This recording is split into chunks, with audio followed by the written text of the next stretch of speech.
39-year-old Kenneth Jones, also known as Kenny, was in a relationship with 29-year-old Sha-Ron Moens. They shared 2 kids, 2 boys ages 3 and 6. Sha-Ron also had a 10-year-old daughter from a previous relationship.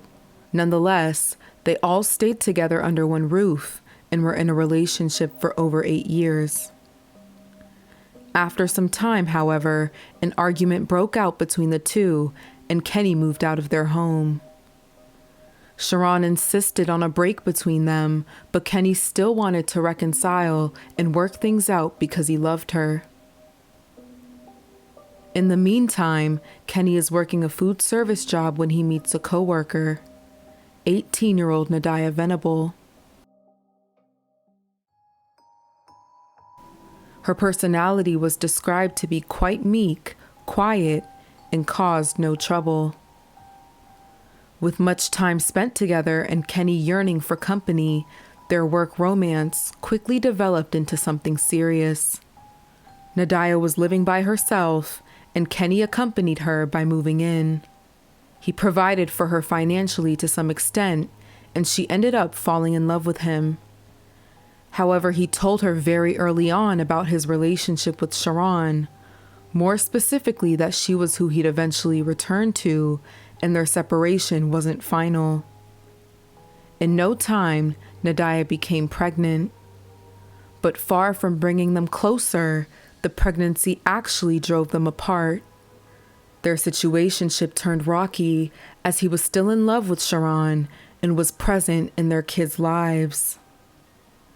This never sat right with Nadiyah. She started feeling like the other woman, because she was.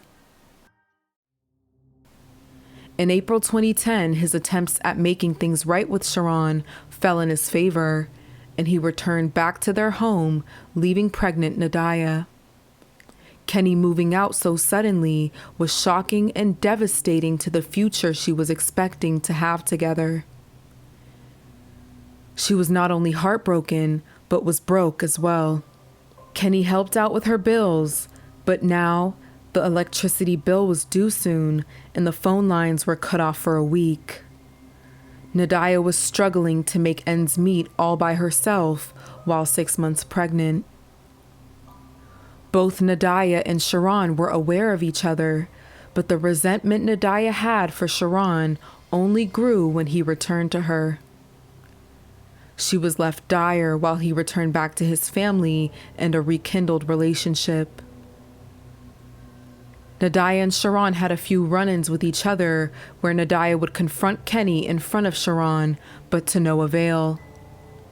She wanted the life with Kenny that Sha-Ron was having and started to believe that the only way to get him back was to take her out. With her resentment growing with time, she created a vengeful plan.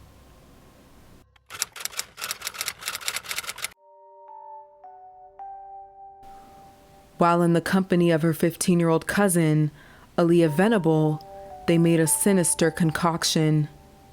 They emptied 2 seasoning containers and filled them with Clorox bleach. On the day before Mother's Day, Sha-Ron is at home with the children, while Kenny is at his new moving job. At noon, she is cleaning and receives a ring at the doorbell. Looking through the peephole, it is an unfamiliar face, Nadiyah's cousin, Aaliyah. Casually, her eldest 10-year-old daughter opened the door, and she was asked if Sweetie, Sha-Ron's nickname, was home. The second she asked the question, Sha-Ron showed up by her daughter at the door. And as soon as she was within vision, Nadiyah and her cousin rushed into the home and threw the containers of bleach on her face. Immediately after, they attacked her, beating her until she fell to the floor. The fight eventually led into the kitchen, and in the midst of the fight, Sha-Ron reached and grabbed a knife to defend herself. Unfortunately, it was taken from her and she was stabbed repeatedly. The whole time, all Sha-Ron could think about were her kids. She repeatedly kept screaming, "My kids, my kids," and at one point she called out for her grandmother. Her daughter didn't witness the stabbings because immediately she ran to get help.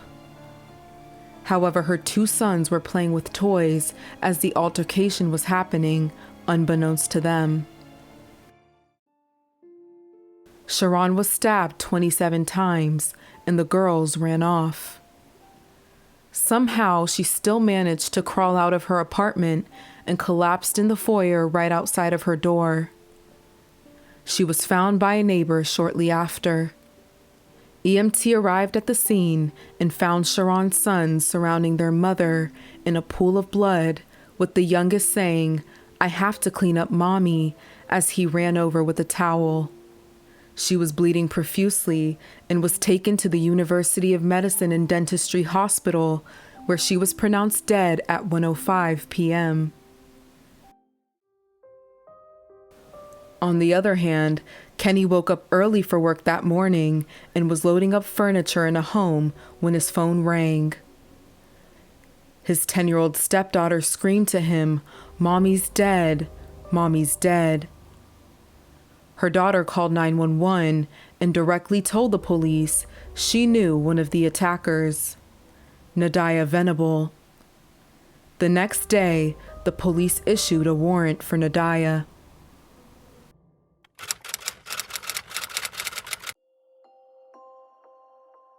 The very next morning, Nadiyah's green Ford Explorer was towed. Unaware, she showed up to the police station to report her car as stolen.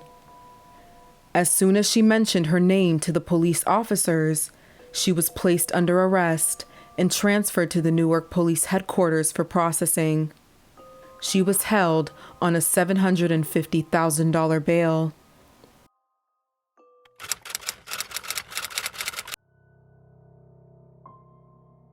During testimony, Nadiyah tried to blame her 15-year-old cousin Aaliyah for the stabbing portion, but the jurors knew she was the only one with the real motive. Her cousin pled guilty to conspiracy to murder, and her sentence was sealed as she was a juvenile. Nadiyah was charged with felony murder, conspiracy, burglary, and weapon offenses. On September 27, 2013, the jury deliberated for a few hours and found Nadiyah guilty of first-degree murder and sentenced her to 55 years in prison without the possibility of parole until 2060. Just months after her conviction on July 1, 2014, she passed away behind bars due to a seizure. However, her family believed it was foul play, as she has had no history of seizures and has been writing letters to the family stating they were out to get her. The family hired a family lawyer to investigate the cause of death immediately after, and there have been no developments since.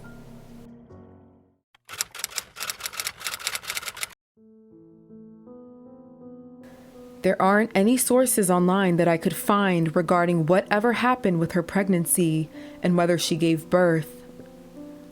Since Nadiyah's passing, there have been no recent developments of this case and on how Sha-Ron's 3 kids are doing and Kenny's whereabouts ever since. May Sha-Ron rest in paradise, and may her surviving children be granted much ease and relief in their lives. Let us know your thoughts in the comments, and thank you all for watching.